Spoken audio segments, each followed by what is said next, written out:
Hello friend, welcome to learner classes. ये जो हमारी घटना चक्र की सीरीज चल रही है उसमें आज हम डिस्कस करेंगे मॉडर्न हिस्ट्री के प्रश्नों को, जिसमें हमारा टॉपिक रहेगा गवर्नर, गवर्नर जनरल एवं वायसराय। तो चलिए शुरू करते हैं। इससे पहले फ्रेंड्स आपसे रिक्वेस्ट है, प्लीज़ यदि आप चैनल पर पहली बार हैं तो प्लीज़ चैनल को सब्सक्राइब करना ना भूलें। वीडियो अच्छी लगे तो लाइक करें एंड शेयर करें, एंड जो भी आपके सजेशन एंड फीडबैक हो उसे कमेंट बॉक्स में प्लीज़ कमेंट जरूर करें। तो चलिए शुरू करते हैं। देखते हैं पहला क्वेश्चन है, निम्नलिखित कथनों पर विचार कीजिए। दो स्टेटमेंट दिए हैं, बताना है कौन सा स्टेटमेंट सही है। पहला स्टेटमेंट है, रॉबर्ट क्लाइव बंगाल के प्रथम गवर्नर जनरल थे। दूसरा स्टेटमेंट है, विलियम बेंटिक भारत के प्रथम गवर्नर जनरल थे। हम यहाँ पर सिर्फ राइट आंसर को ही बताएंगे, जिससे कि वीडियो ज़्यादा लंबी ना हो। तो यहाँ पर राइट आंसर होगा ऑप्शन बी, केवल दो। विलियम बेंटिक भारत के प्रथम गवर्नर जनरल थे, ये जो है स्टेटमेंट सही है। बाकी रॉबर्ट क्लाइव बंगाल के प्रथम गवर्नर जनरल थे, ये स्टेटमेंट इनकरेक्ट है। देखते हैं इसकी एक्सप्लेन। देखते हैं, वारेन हेस्टिंग्स को 1784 ईस्वी में बंगाल का प्रथम गवर्नर जनरल नियुक्त किया गया, और 1833 ईस्वी में लॉर्ड विलियम बेंटिक को भारत का प्रथम गवर्नर जनरल नियुक्त किया गया। रॉबर्ट क्लाइव बंगाल का पहला गवर्नर नियुक्त किया गया था, जो इस पद पर 1758 से 60 ईस्वी तथा जो है 1765 से 67 ईस्वी की अवधि में रहा। कौन? Robert Clive. देखते हैं अगला क्वेश्चन है, भारत के प्रथम गवर्नर जनरल थे। भारत के प्रथम गवर्नर जनरल थे। तो यहाँ पर जो है कोई भी आंसर सही नहीं दिया हुआ है। ये जो है इसमें लॉर्ड विलियम बेंटिक को भारत का प्रथम गवर्नर जनरल बनाया गया था। इसे लॉर्ड विलियम बेंटिक को, जो कि पहले ही क्वेश्चन में अभी हम एक्सप्लेन कर चुके हैं, ये 1833 में लॉर्ड विलियम बेंटिक को भारत का प्रथम गवर्नर जनरल बनाया गया। और यहाँ पर भारत के प्रथम गवर्नर जनरल की बात हो रही है, बट यहाँ पर जो है ऑप्शन में लॉर्ड विलियम बेंटिक ऑप्शन में ही नहीं दिया है, इसलिए यहाँ पर कोई स्टेट जो है ऑप्शन सही नहीं होगा। देखते हैं अगला क्वेश्चन है, भारत का प्रथम गवर्नर जनरल था। भारत का जो है प्रथम गवर्नर जनरल कौन था? भारत का प्रथम गवर्नर जनरल कौन था? यहाँ पर राइट आंसर होगा ऑप्शन ई, उपर्युक्त में से कोई नहीं। यहाँ पर भी क्योंकि लॉर्ड विलियम बेंटिक ऑप्शन में दिया नहीं है। देखते हैं अगला क्वेश्चन है, निम्नलिखित घटनाओं पर विचार कीजिए। क्लाइव का पुनः भारत आगमन, इलाहाबाद की संधि, और इधर देखते हैं, ये इधर आ गया है, इधर है बक्सर का युद्ध, वारेन हेस्टिंग्स का जो है भारत का गवर्नर बनना। ये जो घटनाएं दी हैं इनको सही कालानुक्रम बताना है इनका। पहली घटना है क्लाइव का पुनः भारत आगमन, और दूसरा है इलाहाबाद की संधि, और तीसरा है बक्सर का युद्ध, चौथा है वारेन हेस्टिंग्स का जो है भारत का गवर्नर बनना। तो यहाँ पर राइट आंसर होगा ऑप्शन बी, 3121, 3124, 3124 यहाँ पर जो है राइट आंसर होगा। देखते हैं इसकी एक्सप्लेन। ये जो विकल्पगत घटनाओं का कालक्रम कुछ इस प्रकार है। सबसे पहले हुआ था बक्सर का युद्ध 22 अक्टूबर 1764 को। उसके बाद क्लाइव का पुनः भारत आगमन 3 मई 1765 को। उसके बाद इलाहाबाद की संधि अगस्त 1765 ईस्वी को। उसके बाद क्या जो सबसे लास्ट में था, वारेन हेस्टिंग्स का भारत का गवर्नर बनना। ये कब बने थे? 1774 में। देखते हैं अगला क्वेश्चन है यहाँ पर, निम्न कथनों में कौन सा सही नहीं है। यहाँ पर 4 स्टेटमेंट दिए हुए हैं, और इसमें जो है बताना है कौन सा स्टेटमेंट जो है सही नहीं है। निम्न कथनों में कौन सा सही नहीं है? यहाँ पर राइट आंसर है ऑप्शन सी। यहाँ पर राइट आंसर है। लॉर्ड विलियम बेंटिक सबसे बड़े ब्रिटिश शासकों में से एक था, क्योंकि उसने भारत में ब्रिटिश साम्राज्य को संग्रहित किया। यही स्टेटमेंट जो है सही नहीं है। बाकी ये जन प्रशासन की नींव वारेन हेस्टिंग्स द्वारा मजबूती से रखी गई, जिस पर ऊपरी संरचना कॉर्नवालिस ने की। ये स्टेटमेंट भी सही है। और ये सेकंड स्टेटमेंट है, ईस्ट इंडिया कंपनी की असैनिक और सैनिक सुधार करने का श्रेय क्लाइव को जाता है। ये भी सही है। अगला, ये लॉर्ड डलहौजी ने धुति का सिद्धांत के आधार पर ब्रिटिश साम्राज्य में समृद्ध क्षेत्र जोड़े। लॉर्ड डलहौजी ने क्या किया था? धुति के सिद्धांत के आधार पर ब्रिटिश साम्राज्य में समृद्ध क्षेत्र जोड़े थे। ये भी सही है। देख लेते हैं इसकी एक्सप्लेन। क्लाइव के समय में असैनिक तथा सैनिक दोनों सुधार हुए। असैनिक सुधारों के अंतर्गत क्लाइव ने उपहार लेने बंद करा दिए तथा निजी व्यापार बंद करा दिया। उसने आंतरिक कर देना अनिवार्य बना दिया। सैनिक सुधारों के अंतर्गत उसने क्या किया? सैनिक सुधारों के अंतर्गत क्लाइव ने आज्ञा दी कि दोहरा भत्ता बंद कर दिया जाए तथा जनवरी 1766 से यह भत्ता केवल उन सैनिकों को ही मिलता था जो बंगाल तथा बिहार की सीमा से बाहर कार्य करते थे। जन प्रशासन की नींव किसने रखी? तो ये वारेन हेस्टिंग्स द्वारा मजबूती से रखी गई, जिस पर ऊपरी संरचना कॉर्नवालिस ने तैयार की थी। कॉर्नवालिस के समय में न्यायिक सुधारों, फौजदारी कानून में सुधारों, पुलिस सुधार, कर संबंधी सुधारों तथा व्यापारिक सुधारों से जन प्रशासन की नींव पड़ी। विलियम बेंटिक 1828 से 35 के शासन के 7 वर्षों में जो है पुरानी निरंतर युद्धों तथा संयोजन की नीति को तिलांजलि दे दी और भारत के इतिहास के नाम में बेंटिक का नाम जो है सामाजिक तथा प्रशासनिक सुधारों के कारण स्मरण किया जाएगा। लॉर्ड डलहौजी 1848 से 56 ने व्यवगत के सिद्धांत के अंतर्गत 1800 जो है 48 ईस्वी में सतारा, 1849 ईस्वी में जैतपुर तथा संभल, 1850 ईस्वी में बघाट, 1852 ईस्वी में उदयपुर और 1853 में झांसी तथा 1854 में नागपुर का विलय कर लिया। ये किसने किया था? तो ये व्यवगत सिद्धांत के अंतर्गत लॉर्ड डलहौजी ने 1856 ईस्वी में डलहौजी ने अवध का विलय जो है कैसे किया? ये कुप्रशासन के बहाने कर लिया।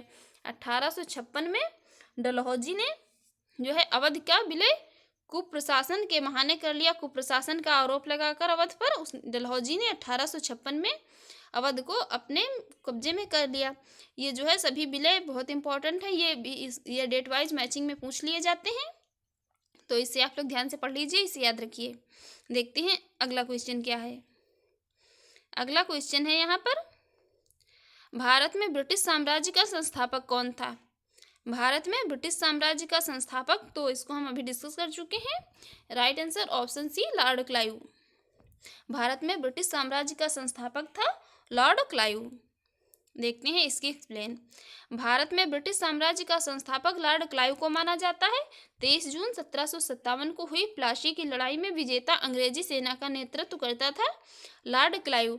इसी युद्ध के उपरांत बंगाल में ब्रिटिश साम्राज्य की नींव पड़ी थी। कहाँ से?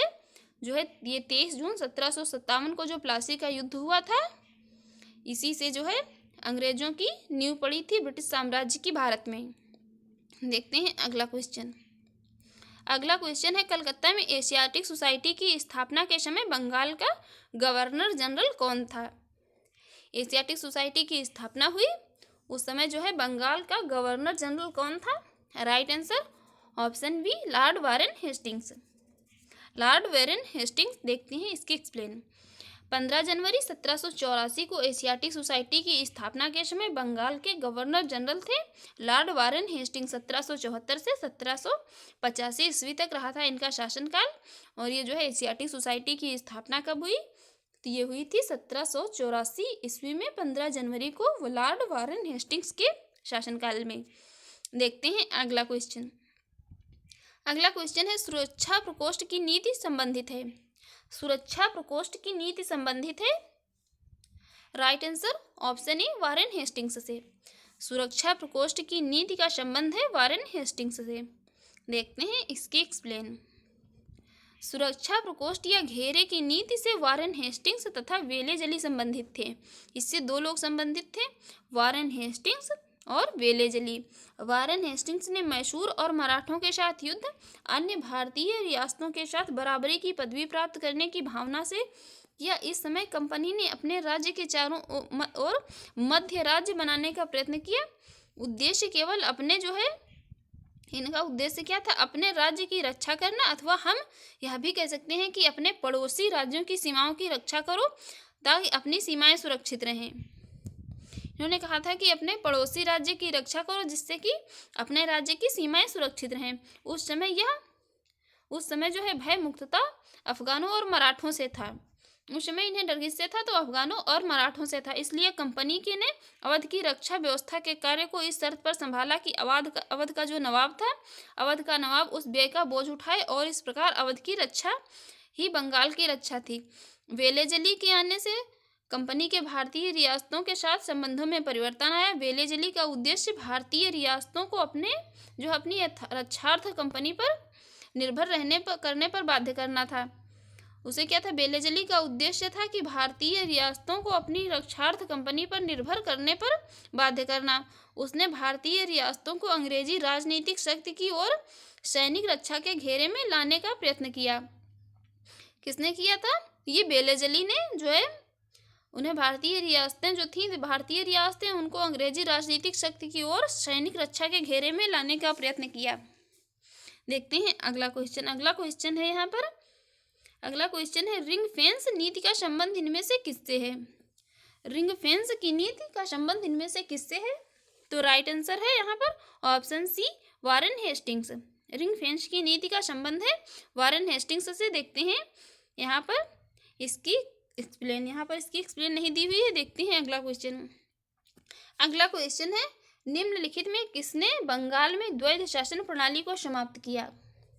बंगाल में द्वैध शासन प्रणाली को किसने जो है समाप्त किया? तो राइट आंसर है यहाँ पर ऑप्शन सी, वारेन हेस्टिंग्स ने। बंगाल में द्वैध शासन प्रणाली को समाप्त किया था वारेन हेस्टिंग्स ने। देखते हैं इसकी एक्सप्लेन। वारेन हेस्टिंग्स के कार्यकाल में 1772 ईस्वी में कोर्ट ऑफ डायरेक्टर्स ने दोहरी शासन प्रणाली को समाप्त करने का निर्णय लिया तथा कलकत्ता परिषद एवं उसके प्रधान को आज्ञा दी कि वे स्वयं दीवान बने और बंगाल, बिहार तथा उड़ीसा के प्रबंध को अपने हाथों में ले लें। वारेन हेस्टिंग्स ने दोनों उप दीवानों मोहम्मद रजा खां और राजा सिताब राय को पदच्युत कर दिया। मतलब कि मोहम्मद रजा खां और राजा सिताब राय को वारेन हेस्टिंग्स ने जो उप दीवान थे उन्हें हटा दिया। ये बंगाल और बिहार के उप दीवान थे, इसे जो है हटा दिया अपने पद से। द्वैध शासन की शुरुआत बंगाल में क्लाइव के समय में 1765 ईस्वी में हुई थी। द्वैध शासन की शुरुआत क्लाइव के समय में हुई थी और 1765 ईस्वी में। देखते हैं अगला क्वेश्चन है, बंगाल में द्विशासन प्रणाली किसके द्वारा लागू की गई? बंगाल में द्विशासन प्रणाली किसके द्वारा लागू की गई? तो right answer option C, Robert Clive. Right answer option C, Robert Clive. देखते हैं अगला क्वेश्चन, किस गवर्नर जनरल पर महाभियोग का मुकदमा चलाया गया? किस गवर्नर जनरल पर महाभियोग का मुकदमा चलाया गया? Right answer option A, Warren Hastings पर। देखते हैं इसकी एक्सप्लेन। वारेन हेस्टिंग्स के अन्यायपूर्ण तथा निरंकुश कार्यों के कारण उस पर महाभियोग का मुकदमा चलाया गया, जो 1788 से लेकर 1755 ईस्वी तक चलता रहा। किंतु ब्रिटिश संसद ने उसकी सेवाओं को देखते हुए उसे सभी दोषों से मुक्त कर दिया। ब्रिटिश संसद ने क्या किया? इसकी जो है सेवाओं को देखते हुए, क्योंकि वो सेवाएं अच्छी दे रहा था, इसलिए जो है उसे सभी दोषों से मुक्त कर दिया। यह भी कहा कि वारेन हेस्टिंग्स ने यह सब कुछ साम्राज्य के हित के लिए किया है, ना कि अपने लिए। उन्होंने ऐसा कह दिया ब्रिटिश संसद ने कि वारेन हेस्टिंग्स ने जो कुछ भी किया वह साम्राज्य के हित के लिए किया है, ना कि अपने लिए। वारेन हेस्टिंग्स पर लगे महाभियोग के बारे में विद्वानों के मत भिन्न है, किंतु B.A. श्रीमथ का निर्णय अधिक मान्य है। वह लिखता है उसके जो है थोड़े से दोष, जहाँ तक वे वास्तव में दोष थे, उस राजनीतिज्ञ के दोष थे जिस पर सहसा ही संकट आ पड़ा हो तथा जिस पर इतनी कठिन उलझनें आ पड़ी हो कि कभी कभी मानवीय समझ में भूल चूक हो जानी आवश्यक ही थी। देखते हैं अगला क्वेश्चन है, निम्नलिखित में से किस पर ब्रिटिश संसद में जो है महाभियोग का मुकदमा चलाया गया था? तो महाभियोग का मुकदमा यहाँ पर किस पर चलाया गया? तो right answer option C, Warren Hastings. Warren Hastings पर महाभियोग का मुकदमा चलाया गया। देखते हैं अगला क्वेश्चन है यहाँ पर, भारत में न्यायिक संगठन की स्थापना किसने की? भारत में जो है न्यायिक संगठन की स्थापना किसने की? Right answer option B, Lord Cornwallis. भारत में न्यायिक संगठन की स्थापना करने वाले थे लॉर्ड कॉर्नवालिस। देखते हैं इसकी एक्सप्लेन। दीवानी और फौजदारी न्यायालय के श्रेणीबद्ध संगठन के जरिए जो है न्याय प्रदान करने की एक नई व्यवस्था की नींव अंग्रेजों ने रखी। इस व्यवस्था को वारेन हेस्टिंग्स ने आरंभ किया, मगर कॉर्नवालिस ने इसे सुदृढ़ बनाया। 1793 ईस्वी की कॉर्नवालिस संहिता शक्तियों के पृथक्करण के सिद्धांत पर आधारित थी, जिसके तहत कर और न्याय प्रशासन को पृथक कर दिया गया। देखते हैं अगला क्वेश्चन है, निम्नलिखित में से किस गवर्नर जनरल ने भारत की प्रसंविधाबद्ध सिविल सेवा कोवेनेंट जो है, ये कौन थी? गवर्नर जनरल ने भारत की जो प्रसंविधाबद्ध सिविल सेवा थी कोवेनेंटेंट सिविल सर्विस ऑफ इंडिया का सृजन किया, जो कालांतर में भारतीय सिविल सेवा के नाम से जानी जाती है। ये जो कोवेनेंटेंट सिविल सर्विस ऑफ इंडिया थी, इसका जो सृजन किया था किसने? तो इसकी सृजन किया था जो कालांतर में भारतीय सिविल सेवा के नाम से जानी जाती है। इसके यहाँ पर पूछा जा रहा है इसका सृजन जो है किसने किया था? तो राइट आंसर है लॉर्ड कॉर्नवालिस। ऑप्शन सी, भारतीय सिविल सेवा का जनक भी इन्हें कहा जाता है, लॉर्ड कॉर्नवालिस को। देखते हैं इसके एक्सप्लेन। भारत की प्रसंविधाबद्ध सिविल सेवा या लोक सेवा का सृजन कॉर्नवालिस द्वारा किया गया है। बंगाल का गवर्नर जनरल बनने के बाद कॉर्नवालिस ने जो है प्रशासन को पुनर्गठित किया तथा राजस्व बोर्डों को भंग कर इसके संबंध में नए नियम बनाए तथा कंपनी के अधिकारियों के व्यक्तिगत व्यापार के संबंध में ही नए नियम बनाए। उसने कॉर्नवालिस कोड के माध्यम से दीवानी तथा न्यायिक क्षेत्रों में स्पष्ट विभाजन किया, जिसने आगे चलकर भारतीय सिविल सेवा का रूप लिया। इसे कॉर्नवालिस को भारतीय सिविल सेवा का जनक भी कहा जाता है, लॉर्ड कॉर्नवालिस को। देखते हैं अगला क्वेश्चन। अगला क्वेश्चन है भारतीय लोक सेवा का प्रवर्तन किया था। भारतीय लोक सेवा का प्रवर्तन किसने किया? तो right answer option B, Cornwallis के शासनकाल में। कॉर्नवालिस के शासनकाल में भारतीय लोक सेवा का प्रवर्तन किया गया। देखते हैं अगला क्वेश्चन। अगला क्वेश्चन है लॉर्ड कॉर्नवालिस की कब्र कहाँ स्थित है? लॉर्ड कॉर्नवालिस की कब्र कहाँ स्थित है? ये राइट आंसर है ऑप्शन ए, गाजीपुर में। देखते हैं इसके एक्सप्लेन। लॉर्ड कॉर्नवालिस 1786 से 1793 ईस्वी एवं जुलाई जो है 30 जुलाई 1805 से 5 अक्टूबर 1805 तक बंगाल का गवर्नर जनरल रहा। इसे भारत में इस्तमरारी अथवा स्थायी बंदोबस्त, न्यायिक संहिता एवं भारतीय लोक सेवा के प्रवर्तक के रूप में जाना जाता है। किसे जो है लॉर्ड कॉर्नवालिस को भारत में इस्तमरारी, स्थायी बंदोबस्त, न्यायिक संहिता एवं भारतीय लोक सेवा के प्रवर्तक के रूप में जाना जाता है। इसकी मृत्यु कब हुई थी? 5 अक्टूबर 1805 को गाजीपुर उत्तर प्रदेश में हुई। जो लॉर्ड कॉर्नवालिस था इसकी मृत्यु उत्तर प्रदेश के गाजीपुर में हुई और यहीं पर जो है इसकी कब्र स्थित है। देखते हैं अगला क्वेश्चन।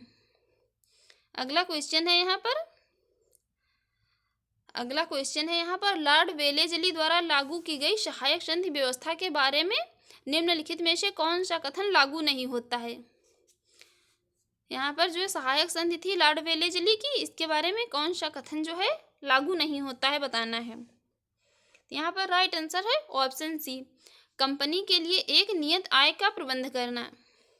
यही नहीं लागू होता है, बाकी ये दूसरों के खर्च पर एक बड़ी सेना बनाए रखना ये भी सही है, और भारत को नेपोलियन के खतरे से सुरक्षित रखना ये भी सही है। डी वाला भारतीय रियासतों के ऊपर ब्रिटिश सर्वोच्चता स्थापित करना ये भी सही है। सिर्फ कंपनी के लिए एक नियत आय का प्रबंध नहीं किया गया था। देखते हैं इसके एक्सप्लेन। लॉर्ड वेलेजली ने भारतीय राज्यों को अंग्रेजी राजनीतिक परिधि में लाने के लिए सहायक संधि प्रणाली का प्रयोग किया था। उस समय फ्रांस के विरुद्ध जो यूरोपीय शक्तियों का बना हुआ मोर्चा छिन्न भिन्न हो चुका था। नेपोलियन मिस्र तथा सीरिया को विजित कर चुका था और गंभीरतापूर्वक भारत पर आक्रमण करने की सोच रहा था। नेपोलियन क्या था, उसने मिस्र तथा सीरिया को जीत लिया था और वो जो है गंभीरता से भारत पर आक्रमण करने की सोच रहा था। ऐसी परिस्थिति में वेलेजली ने भारत में सहायक संधि प्रणाली का प्रयोग किया, जिससे अंग्रेजी सत्ता की श्रेष्ठता स्थापित हो गई और नेपोलियन का भय भी टल गया। सहायक संधि की शर्तों में एक शर्त यह भी थी कि संधि को स्वीकार करने वाली रियासत कंपनी की एक सेना को रखेगी। जो सहायक संधि थी इसमें शर्त क्या रखेगी कि जो इस संधि को स्वीकार करेगा उसे जो है एक सेना रखनी होगी, रियासत को एक सेना रखनी होगी जिसका सारा खर्च राज्य को देना होगा। सेना तो कंपनी की होगी और उसका खर्चा किसे देना होगा? राज्य को। यह शर्त इस संधि में तय की गई। इस सेना को चलाने का अधिकार केवल कंपनी को होगा। अब ये देखिए यहाँ पर इन्होंने कितनी जो है अपने मतलब फ़ायदे की बात की कि जो है एक कंपनी की सेना रखेगी जो है रियासत, और उसको चलाने का अधिकार किसे होगा? चलेगी तो वो कंपनी के हिसाब से, लेकिन उसे जो है उसका सारा खर्च कौन वहन करेगा? वो रियासत या राज्य जो रखेगा। सहायक संधि को स्वीकार करने वाला जो राज्य किसी भी यूरोपीय या अंग्रेजों के दुश्मनों की सहायता नहीं करेगा और उनके किसी भी व्यक्ति को नौकरी भी नहीं देगा। एक शर्त इन्होंने यह भी रखी कि जो उसकी मतलब सहायक संधि को स्वीकार करेगा वह राज्य जो है यूरोपीय या अंग्रेजों के दुश्मनों की, यूरोपियों की या अंग्रेजों के जो भी मतलब दुश्मन है उनकी सहायता नहीं करेगा और उनके जो है किसी व्यक्ति को नौकरी पर भी नहीं रखेगा। ये शर्त रखी थी कंपनी ने सहायक संधि प्रणाली में। देखते हैं अगला क्वेश्चन। अगला क्वेश्चन है यहाँ पर, लॉर्ड वेलेजली की सहायक संधि को स्वीकार करने वाला पहला मराठा सरदार था। लॉर्ड वेलेजली की सहायक संधि को स्वीकार करने वाला पहला मराठा सरदार कौन था? तो right answer option A Peshwa Bajirao द्वितीय। पेशवा बाजीराव द्वितीय था पहला सरदार लॉर्ड वेलेजली की सहायक संधि को स्वीकार करने वाला। देखते हैं इसकी एक्सप्लेन। दौलत राव सिंधिया और जसवंत होलकर दोनों पूना में अपने को सर्वश्रेष्ठ प्रदर्शित करना चाहते थे। बाजीराव द्वितीय सिंधिया का साथ दे रहे थे। उसने 1801 ईस्वी में जसवंत के भाई की हत्या कर दी। परिणाम स्वरूप जसवंत होलकर की सेना ने पूना पर आक्रमण कर पेशवा और सिंधिया की संयुक्त सेना को परास्त कर दिया। बाजीराव द्वितीय ने भागकर वसीन में शरण ली तथा 31 दिसंबर 1802 को अंग्रेजों से वसीन की संधि की। इस संधि के अनुसार जो है क्या हुआ, संधि के अनुसार पेशवा बाजीराव द्वितीय ने अंग्रेजों की संरक्षता स्वीकार कर ली। यह संधि मराठों द्वारा अंग्रेजों के साथ की गई प्रथम सहायक संधि थी। इस संधि में क्या हुआ कि जो है पेशवा बाजीराव द्वितीय थे, इन्होंने अंग्रेजों के संरक्षण में रहना स्वीकार कर लिया। वसीन की संधि में जो कब हुई, 31 दिसंबर 1802 को। देखते हैं अगला क्वेश्चन। अगला क्वेश्चन है 1802 की वसीन संधि पर हस्ताक्षर जो है किसके मध्य हुए थे? राइट आंसर है यहाँ पर ऑप्शन बी, अंग्रेज तथा बाजीराव द्वितीय। अंग्रेज तथा बाजीराव द्वितीय के मध्य। अगला क्वेश्चन देखते हैं यहाँ पर क्या है। अगला क्वेश्चन है यहाँ पर, सहायक संधि को स्वीकार करने वाला पहला शासक था। सहायक संधि को स्वीकार करने वाला पहला शासक था, तो right answer option A, Awadh का नवाब। सहायक संधि को स्वीकार करने वाला पहला शासक था अवध का नवाब। देखते हैं इसकी एक्सप्लेन। वेलेजली ने सहायक संधि का आविष्कार नहीं किया, इस प्रणाली का अस्तित्व पहले से ही था। वेलेजली ने जो है लॉर्ड वेलेजली, इसने इस सहायक संधि का आविष्कार नहीं किया था, इस प्रणाली का अस्तित्व पहले से था। संभवतः डुप्ले प्रथम यूरोपीय था जिसने अपनी सेना किराए पर भारतीय राजाओं को दे दी थी। डुप्ले प्रथम यूरोपीय था जिसने क्या किया था, अपनी सेनाओं को भारतीय राजाओं को किराए पर दे दिया था। और उसके बाद क्या हुआ, क्लाइव के काल से यह प्रणाली लगभग सभी गवर्नर जनरलों ने अपनाई थी। वेलेजली की विशेषता केवल यह थी कि उसने इसका विकास कर अपने संपर्क में आने वाले सभी देसी राजाओं के संबंध में इसका प्रयोग किया। प्रथम सहायक संधि 1765 ईस्वी में जो है अवध से की गई, जब कंपनी ने क्या क्या निश्चित धन के बदले उसकी सीमाओं की रक्षा करने का वचन दिया और अवध ने एक अंग्रेज रेजिडेंट को लखनऊ में रखना स्वीकार किया। और यदि प्रश्न में वेलेजली की सहायक संधि को स्वीकार करने वाले प्रथम राज्य के बारे में पूछा जाए तो होगा हैदराबाद। और यदि प्रथम शासक के बारे में पूछा जाए तो होगा अवध का नवाब। देखते हैं अगला क्वेश्चन क्या है। अगला क्वेश्चन है यहाँ पर, सहायक संधि को किसके शासनकाल में क्रियान्वित किया गया? सहायक संधि को किसके शासनकाल में क्रियान्वित किया गया? तो राइट आंसर होगा ऑप्शन बी, लॉर्ड वेलेजली। सहायक संधि को लॉर्ड वेलेजली के शासनकाल में क्रियान्वित किया गया। देखते हैं अगला क्वेश्चन। अगला क्वेश्चन, निम्न में से सहायक संधि स्वीकार नहीं की। निम्न में से किसने जो है सहायक संधि स्वीकार नहीं की? तो right answer option B, Indore के होलकर राज्य ने। ये जो लॉर्ड वेलेजली की सहायक संधि थी इसे स्वीकार नहीं की थी इंदौर के होलकर राज्य ने। देखते हैं एक्सप्लेन इसकी। लॉर्ड वेलेजली 1798 से 1705 ईस्वी ने भारतीय राज्यों को अंग्रेजी राजनीतिक परिधि में लाने के लिए सहायक संधि प्रणाली का प्रयोग किया। इंदौर के होलकर ने सहायक संधि स्वीकार नहीं की थी। जिन राज्यों ने वेलेजली की सहायक संधि स्वीकार की थी वे थे कौन कौन से? हैदराबाद जिसने 1798 से 1800 में, मैसूर 1799 में, तंजौर 1799 ईस्वी, अवध 1801 में, पेशवा 1802 में, बरार के भोंसले 1803 ईस्वी में और सिंधिया 1804 में, जोधपुर, जयपुर, मंछेरी, बूंदी तथा भरतपुर, इन्होंने जो है भी सहायक संधि को स्वीकार किए थे। जो ये थी वेलेजली की सहायक संधि। देखते हैं अगला क्वेश्चन। अगला क्वेश्चन है यहाँ पर, सहायक संधि व्यवस्था को स्वीकार करने वाले प्रथम भारतीय देसी शासक कौन थे? सहायक संधि को स्वीकार करने वाले प्रथम भारतीय देशी शासक जो है कौन थे? तो यहाँ पर राइट आंसर है ऑप्शन बी, हैदराबाद के निजाम थे। ये थे हैदराबाद के निजाम। देखते हैं अगला क्वेश्चन। अगला क्वेश्चन है यहाँ पर निम्नलिखित कथनों पर विचार कीजिए जिन्होंने लॉर्ड वेलेस्ली की जो है सहायक संधि की थी। लॉर्ड वेलेस्ली के साथ क्या किया इन्होंने? लॉर्ड वेलेस्ली के साथ सहायक संधि की थी और उनके द्वारा किए गए संधियों का सही कालानुक्रम नीचे दिए गए कूट से पता कीजिए। यहाँ पर 4 राज्य दिए हुए हैं, इनका सही कालानुक्रम बताना है जो इन्होंने लॉर्ड वेलेस्ली की सहायक संधि की थी लॉर्ड वेलेस्ली से। तो यहाँ पर राइट आंसर है ऑप्शन ए, 1 2 3 4।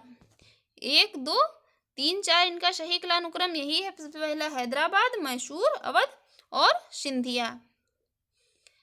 देखते हैं इसकी एक्सप्लेन इसकी यहाँ पर नहीं दी है इसको, क्योंकि अभी तो हम एक्सप्लेन कर ही चुके थे। तो इनका रहस्य सही कालानुक्रम यही है, हैदराबाद, मैसूर, अवध और सिंधिया।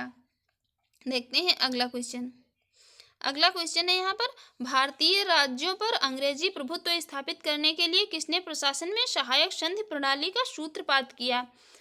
भारतीय राज्यों पर अंग्रेजी प्रभुत्व स्थापित करने के लिए जो है किसने प्रशासन में सहायक संधि प्रणाली का सूत्रपात किया? तो right answer option B, Lord Wellesley. Lord Wellesley ने भारतीय राज्यों को अंग्रेजी राजनीतिक परिधि में लाकर अंग्रेजों की प्रभुसत्ता जो है स्थापित करने के लिए सहायक संधि प्रणाली का प्रयोग किया। इससे अंग्रेजी सत्ता की जो श्रेष्ठता और प्रभुसत्ता स्थापित हो गई, किससे? लॉर्ड वेलेस्ली की सहायक संधि के द्वारा। देखते हैं अगला क्वेश्चन है यहाँ पर, ईस्ट इंडिया कंपनी का राजपूत राज्यों से सहायक संधि करने का मुख्य उद्देश्य क्या था?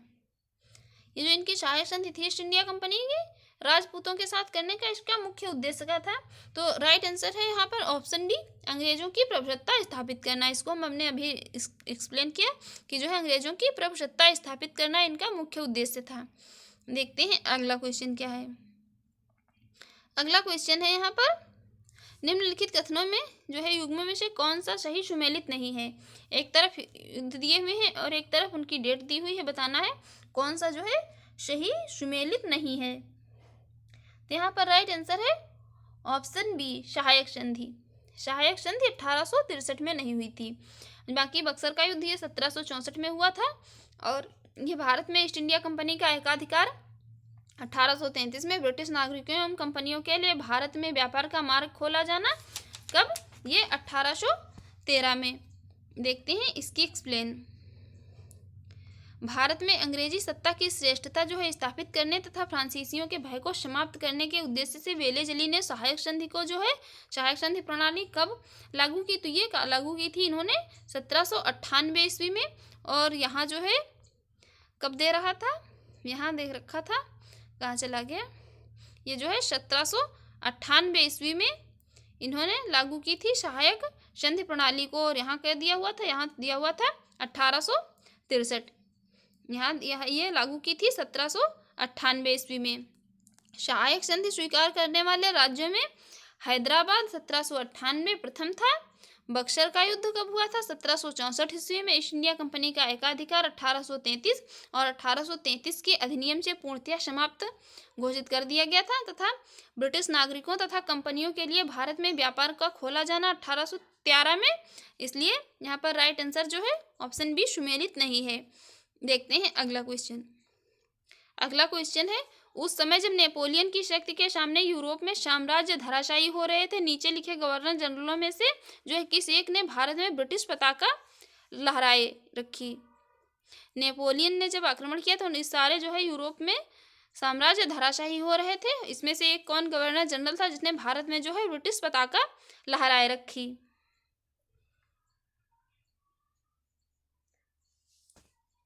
तो यहाँ पर राइट आंसर है ऑप्शन सी, लॉर्ड वेलेस्ली। यहाँ पर राइट आंसर है ऑप्शन सी, लॉर्ड वेलेस्ली। देखते हैं अगला क्वेश्चन, इसकी एक्सप्लेन देख लेते हैं। लॉर्ड वेलेस्ली ने भारत की ओर से 1797 ईस्वी में प्रस्थान किया, जो कि आंग्ल इतिहास में संभवतः सबसे अंधकारमय समय था।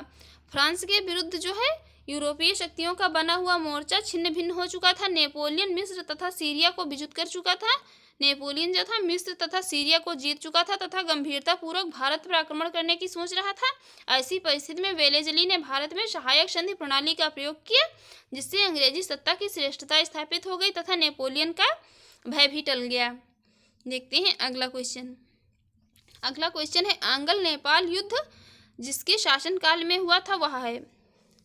यहाँ पर राइट आंसर है option B, Lord Hastings. Lord Hastings के समय में हुआ था आंग्ल नेपाल युद्ध। देखते हैं इसकी एक्सप्लेन। आंग्ल नेपाल युद्ध 1814 से लेकर 16 ईस्वी तक चला था और लॉर्ड हेस्टिंग्स के गवर्नर जनरल काल 1813 से 23 में हुआ था, जो कि 1815 ईस्वी की सुगौली की संधि से समाप्त हुआ था। यह सुगौली की संधि इंपॉर्टेंट है, तो ये आंग्ल नेपाल युद्ध जो कि 1814 से 16 ईस्वी में लॉर्ड हेस्टिंग्स के समय में हुआ था और ये सुगौली की संधि 1815 से सुगौली की संधि के साथ समाप्त हुआ था। सुगौली की संधि कब हुई? 2 दिसंबर 1815 को लेखबद्ध हुई, जिसमें क्या अनुमोदन हुआ? जिसका अनुमोदन 4 मार्च 1816 को किया गया सुगौली की संधि का। देखते हैं अगला क्वेश्चन। अगला क्वेश्चन है सुगौली की संधि हुई थी। सुगौली की संधि कब हुई? तो राइट आंसर ऑप्शन डी 1815 को। सुगौली की संधि हुई 1815 को। देखते हैं अगला क्वेश्चन। अगला क्वेश्चन है यहाँ पर एक तरफ जो है एक शासक दिए हुए हैं और एक तरफ जो है उनसे संबंधित युद्ध दिए हुए हैं। बताना है कौन सा युद्ध जो है किसके शासनकाल में हुआ है। ये इसमें से जो है कौन सा सुमेलित नहीं है, कौन सा बताना है सही सुमेलित नहीं। हेक्टर मुनरो के सामने दिया हुआ है बक्सर का युद्ध, लॉर्ड हेस्टिंग्स के साथ दिया हुआ है आंग्ल नेपाल युद्ध और लॉर्ड वेलेज़ली के साथ दिया हुआ है चतुर्थ आंग्ल मैसूर युद्ध। लॉर्ड कॉर्नवालिस के साथ जो है दिया हुआ है तृतीय आंग्ल मराठा युद्ध। तो इसमें बताना है एक जो है कौन सा सही सुमेलित नहीं है। यहाँ पर राइट आंसर है ऑप्शन डी, लॉर्ड वेलेज़ली तृतीय आंग्ल मराठा युद्ध। लॉर्ड वेलेज़ली तृतीय आंग्ल मराठा युद्ध। देखते हैं इसकी एक्सप्लेन। तृतीय आंग्ल मराठा युद्ध 1817 से 1800 ईस्वी में लॉर्ड हेस्टिंग्स के समय में हुआ, ना कि लॉर्ड वेलेज़ली के समय में। जो है था विकल्प डी सही सुमेलित नहीं है। और चतुर्थ आंग्ल मैसूर युद्ध जो है 1799 ईस्वी में लॉर्ड वेलेज़ली एवं आंग्ल नेपाल युद्ध जो है 1814 से 16 ईस्वी में लॉर्ड हेस्टिंग्स के समय में हुआ, जबकि बक्सर का युद्ध जो है 1764 ईस्वी में हेक्टर मुनरो के नेतृत्व में लड़ा गया। देखते हैं अगला क्वेश्चन। अगला क्वेश्चन है तृतीय आंग्ल मराठा युद्ध संबंधित है। तृतीय आंग्ल मराठा युद्ध किससे संबंधित है? तो राइट आंसर है यहाँ पर ऑप्शन सी, लॉर्ड हेस्टिंग्स से। तृतीय आंग्ल मराठा युद्ध का संबंध है लॉर्ड हेस्टिंग्स से। देखते हैं अगला क्वेश्चन। अगला क्वेश्चन है सर थॉमस मुनरो किन वर्षों में मद्रास के गवर्नर रहे? सर थॉमस मुनरो किन वर्षों में मद्रास के गवर्नर रहे? तो राइट आंसर है यहाँ पर ऑप्शन ए 1820 से 1827 ईस्वी के मध्य सर थॉमस मुनरो जो है मद्रास के गवर्नर रहे। देख लेते हैं इसकी एक्सप्लेन। सर थॉमस मुनरो 1820 से 1827 ईस्वी तक मद्रास के गवर्नर रहे। दक्षिण भारत में भू राजस्व वसूली हेतु लागू की गई व्यवस्था रैयतवाणी व्यवस्था थी। इस व्यवस्था के जन्मदाता कौन थे? तो थे थॉमस मुनरो। ये इम्पोर्टेंट है। रैयतवाणी व्यवस्था के जन्मदाता थॉमस मुनरो और कैप्टन रीड थे, जिन्होंने सर्वप्रथम इसे कहाँ लागू किया? सर्वप्रथम इसे तमिलनाडु के बारामहल जिले में लागू किया। तत्पश्चात उसके बाद यह व्यवस्था जो है मद्रास, बम्बई के कुछ हिस्सों में, असम तथा गुर्ग जो कि आधुनिक कर्नाटक में लागू की गई। कौन सी? रैयतवाणी व्यवस्था। जन्मदाता थे थॉमस मुनरो एवं कैप्टन रीड। देखते हैं अगला क्वेश्चन। अगला क्वेश्चन है यहाँ पर तथाकथित कुशासन के आधार पर किस गवर्नर जनरल ने मैसूर राज्य के प्रशासन को ले लिया था? कुशासन के आधार पर जो है किस गवर्नर जनरल ने मैसूर राज्य को जो है अपने में ले लिया था? मैसूर राज्य के प्रशासन को ले लिया था। तो यहाँ पर राइट आंसर है option C, Lord William Bentinck ने। ऐसा करने वाला कौन था लॉर्ड विलियम वेंटिक। देखते हैं यहाँ पर इसकी एक्सप्लेन। विलियम वेंटिक ने 1831 ईस्वी में मैसूर तथा 1834 ईस्वी में गुर्ग एवं कछार की रियासतों को अपने प्रदेश में मिला लिया, क्योंकि वहाँ कथित रूप से जो है बहुत अधिक कुशासन अथवा जो है अव्यवस्था थी। कहाँ? मैसूर एवं गुर्ग में, कछार में जो है कुशासन और अव्यवस्था बहुत अधिक थी, इसलिए उसने जो है विलियम बेंटिक ने उसे अपने कब्जे में ले लिया, उसके प्रशासन को। देखते हैं अगला क्वेश्चन। अगला क्वेश्चन है यहाँ पर, निम्नलिखित बंगाल के गवर्नर जनरल में से कौन एक तृतीय अंग्ल मैसूर युद्ध से संबंध है। नीचे जो गवर्नर जनरलों के नाम दिए गए हैं, इसमें जो है किसका का संबंध तृतीय अंग्ल मैसूर युद्ध से है। तो राइट आंसर यहाँ पर option B, Lord Cornwallis. Lord Cornwallis का संबंध तृतीय अंग्ल मैसूर युद्ध से है। देखते हैं इसकी एक्सप्लेन। तृतीय अंग्ल मैसूर युद्ध 1790 से 1792 ईस्वी से में जो है लॉर्ड कॉर्नवालिस संबंध है। इस युद्ध में कॉर्नवालिस ने स्वयं सेना की बागडोर संभाली थी। इस युद्ध में टीपू ने श्रीरंगपट्टनम की संधि की और 1792 ईस्वी श्रीरंगपट्टनम की संधि जो है कब कर ली, 1792 ईस्वी में कर ली, जिसके अनुसार टीपू को अपने राज्य का लगभग आधा भाग अंग्रेजों और उनके साथियों निजाम एवं मराठों को देना पड़ा था। देखते हैं अगला क्वेश्चन। अगला क्वेश्चन है यहाँ पर, ठगों के दमन में निम्नलिखित में से कौन संबंध है। ठगों का दमन किया गया था, उससे जो है कौन संबंध है। तो यहाँ पर राइट आंसर है option B, Captain Sleeman. Captain Sleeman का संबंध है ठगों के दमन से। देख लेते हैं इसकी एक्सप्लेन। ठगों में हिंदू और मुसलमान दोनों धर्मों के अनुयायी सम्मिलित थे, परंतु वास्तव में ये लोग क्या करते थे, काली, दुर्गा अथवा भवानी की पूजा करते थे तथा प्राय अपने शिकार का सिर काटकर देवी के चरणों में बलि के रूप में चढ़ाते थे। उन्हें विश्वास था कि उनका यह धंधा विधि का विधान है तथा उनके शरीर की मृत्यु उनके भाग्य में उसी प्रकार लिखी होती है। सती प्रथा के प्रश्न पर कुछ तो मतभेद थे, किंतु ठगी के विषय में समस्त जनता ने सरकार का समर्थन किया। लॉर्ड विलियम बेंटिक ने कैप्टन स्लीमैन को ठगों के विरुद्ध कार्रवाई करने के लिए नियुक्त किया और उसने लगभग जो है 1500 ठगों को बंदी बना दिया। अनेक ठगों को फांसी दी गई, शेष को आजीवन निर्वासित कर दिया गया। 1837 ईस्वी के पश्चात जो है संगठित रूप से ठगों का अंत हो गया। देखते हैं अगला क्वेश्चन। अगला क्वेश्चन है यहाँ पर, ठगों का उन्मूलन जो है किसके नेतृत्व में हुआ। ठगों का उन्मूलन किसके नेतृत्व में हुआ। तो राइट आंसर यहाँ पर कैप्टन स्लीमैन। कैप्टन स्लीमैन के नेतृत्व में हुआ ठगों का उन्मूलन। ठगी प्रथा जो थी उसमें उसका उन्मूलन हो गया। देखते हैं अगला क्वेश्चन। अगला क्वेश्चन है यहाँ पर, सती प्रथा पर पाबंदी किसने लगाई। सती प्रथा पर पाबंदी लगाने वाले थे विलियम बेंटिक। तो right answer option C, William Bentinck. देखते हैं इसकी एक्सप्लेन। राजा राम मोहन राय जैसे प्रबुद्ध भारतीय सुधारकों ने विलियम बेंटिक को इस प्रथा को अवैध घोषित करने की प्रेरणा दी। किसने किसने इस पर जो है संबंध रूप से है जिस पर प्रथा पर पाबंदी लगाई थी, तो ये राजा राम मोहन राय और विलियम बेंटिक ने मिलकर इस प्रथा को अवैध घोषित करने की प्रेरणा दी। बहुत से समकालीन प्रगतिशील समाचार पत्रों ने इनका समर्थन किया और विलियम बेंटिक ने कानून बनाकर सती प्रथा को पूरी तरह से प्रतिबंधित कर दिया। दिसंबर 1829 ईस्वी में जो है नियम 17 द्वारा विधवाओं को जलाना अवैध घोषित कर दिया गया। प्रारंभ में यह केवल बंगाल प्रेसिडेंसी में लागू किया गया और 1830 में यह नियम बम्बई और मद्रास प्रेसिडेंसी में भी लागू कर दिया गया। कौन, सती प्रथा पर पाबंदी। देखते हैं अगला क्वेश्चन है, सती को गैर कानूनी किसने घोषित किया। तो right answer option B, William Bentinck. यहाँ पर भी विलियम बेंटिक के द्वारा सती प्रथा किस वर्ष समाप्त की गई। तो राइट आंसर ऑप्शन सी, 1829 में। अगला क्वेश्चन देखते हैं। अगला क्वेश्चन है यहाँ पर जो है, किस वर्ष बंगाल से दासों के निर्यात को है रोक दिया गया। किस वर्ष से जो है बंगाल से दासों के निर्यात को रोक दिया गया। पहले बंगाल से जो दासों का निर्यात किया जाता था उन्हें मतलब कि बाहर ले जाके बेचा जाता था, तो ये 1789 ईस्वी में रोक दिया गया। 1789 ईस्वी में घोषणा द्वारा बंगाल से दासों का निर्यात बंद कर दिया गया था। देखते हैं अगला क्वेश्चन है, लॉर्ड डलहौजी द्वारा अवध के जो है अंग्रेजी राज्य में विलय निम्न में से किस रीति से हुआ। लॉर्ड डलहौजी द्वारा जो अवध का अंग्रेजी राज्य में विलय कर लिया गया, यह किस जो है रीति द्वारा हुआ। तो यहाँ पर राइट आंसर होगा ऑप्शन डी, कुप्रशासन के आधार पर।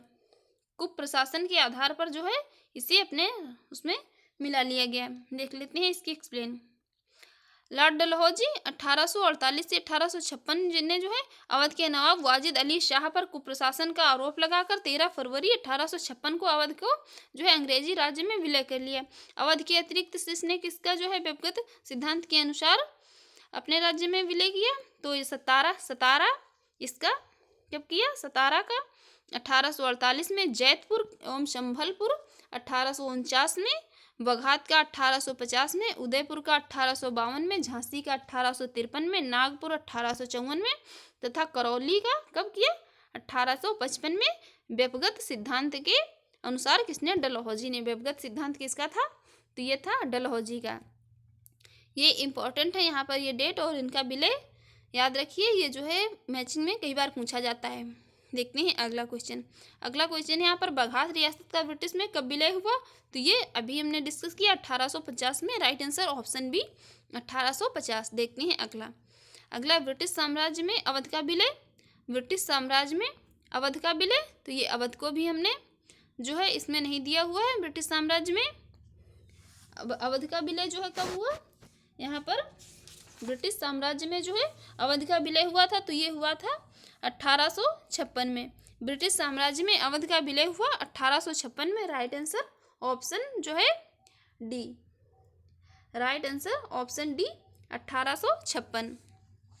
देखते हैं अगला क्वेश्चन है यहाँ पर जो है विलय का सिद्धांत के तहत निम्नलिखित राज्यों के विलय पर विचार कीजिए तथा उनके कालानुक्रम बताना है। इनमें से इनका जो है कालानुक्रम, विलय का कालानुक्रम बताना है। तो यहाँ पर राइट आंसर है ऑप्शन सी 1 3 4 2। 1 3 4 2। 1 3 1 सबसे पहले सतारा, उसके बाद बघाट, उसके बाद उदयपुर तथा सबसे बाद में झांसी का। देखते हैं अगला क्वेश्चन। ये यूपी बीओ जो है 2019 की परीक्षा हुई थी प्री, उसमें पूछा हुआ है। देखते हैं अगला है अधोलिखित युग्मों में से कौन सुमेलित है? एक तरफ डेट दी हुई है और एक तरफ जो है उनका विलय दिया हुआ है राज्यों का। तो यहाँ पर बताना है कौन सा जो है सुमेलित है। यहाँ पर राइट आंसर है ऑप्शन सी 1856 ईस्वी अवध का विलय। अवध का विलय हुआ था कब? ये 1856 ईस्वी में हुआ था अवध का विलय। देखते हैं अगला क्वेश्चन है यहाँ पर निम्नलिखित में से किसने विलय की नीति नियोजित एवं क्रियान्वित की थी? विलय की नीति जो है किसने क्रियान्वित एवं नियोजित की थी? तो यहाँ पर राइट आंसर है option C Dalhousie. Option C Dalhousie ने की थी। देखते हैं अगला क्वेश्चन है ब्रिटिश द्वारा कुशासन का बहाना लेकर निम्नलिखित प्रांतों में से किससे एक का शासक हटा दिया गया था? ब्रिटिश ने जो है कुशासन का बहाना लेकर इन प्रांतों में से किस एक का शासक हटा दिया था? तो यहाँ पर राइट आंसर है ऑप्शन ए अवध का। अवध के शासक को हटाकर उसे कुप्रशासन का आरोप लगाकर अपने राज्य में विलय कर लिया था। देखते हैं अगला क्वेश्चन है भारत में ब्रिटिश शासन के दौरान निम्नलिखित राजसी राज्यों के विलय का क्रम पर विचार कीजिए। इनका क्रम बताना है किस प्रकार है। राइट आंसर है यहाँ पर ऑप्शन सी 3 2 1। 3 2 1 मतलब कि सबसे पहले विलय किसका हुआ? सबसे पहले सतारा का, फिर उसके बाद जो है इसका संभलपुर का, उसके सबसे बाद में विलय हुआ झांसी का। देखते हैं अगला क्वेश्चन है यहाँ पर लॉर्ड डलहौजी की विलय नीति का प्रथम शिकार निम्नलिखित में से कौन हुआ था? लॉर्ड डलहौजी की जो विलय नीति था उसका प्रथम शिकार कौन हुआ था? पहली बार जो उसने सबसे इसे अपने राज्य में विलय कर लिया था। तो यहाँ पर जो ये ऑप्शन दिए हैं इसमें राइट आंसर होगा ऑप्शन बी सतारा।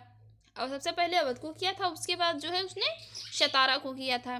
यहाँ पर राइट आंसर होगा ऑप्शन बी सतारा। देखते हैं अगला क्वेश्चन है यहाँ पर जेम्स एंड्रयूज रैमजे जो थे, जेम्स एंड्रयूज रैमजे भारत के किस गवर्नर जनरल का वास्तविक नाम था? ये जो 4 यहाँ पर गवर्नर जनरल दिए हुए हैं इनमें से एक का वास्तविक नाम था James Andrews Ramsay. James Andrews Ramsay था लॉर्ड डलहौजी का वास्तविक नाम। Right answer option A Lord Dalhousie. 1848 ईस्वी में लॉर्ड डलहौजी, जिसे अर्ल ऑफ डलहौजी भी कहा जाता है, क्या कहा जाता है इसे? लॉर्ड डलहौजी को अर्ल ऑफ डलहौजी भी कहा जाता है, गवर्नर जनरल बनकर भारत आया और इसका वास्तविक नाम क्या था? वास्तविक नाम था James Andrews brown Ramsay. Lord Dalhousie का वास्तविक नाम था James Andrews brown Ramsay. Friends इस वीडियो में जो हमने 52 क्वेश्चन इसके डिस्कस किए, इसके आगे का पार्ट जो है आगे वीडियो में डिस्कस करेंगे क्योंकि इसमें जो है क्वेश्चन बहुत ज़्यादा थे और फ्रेंड्स, यदि आपको हमारी वीडियो अच्छी लगी हो तो प्लीज़ चैनल को सब्सक्राइब करें, लाइक करें एंड शेयर करें।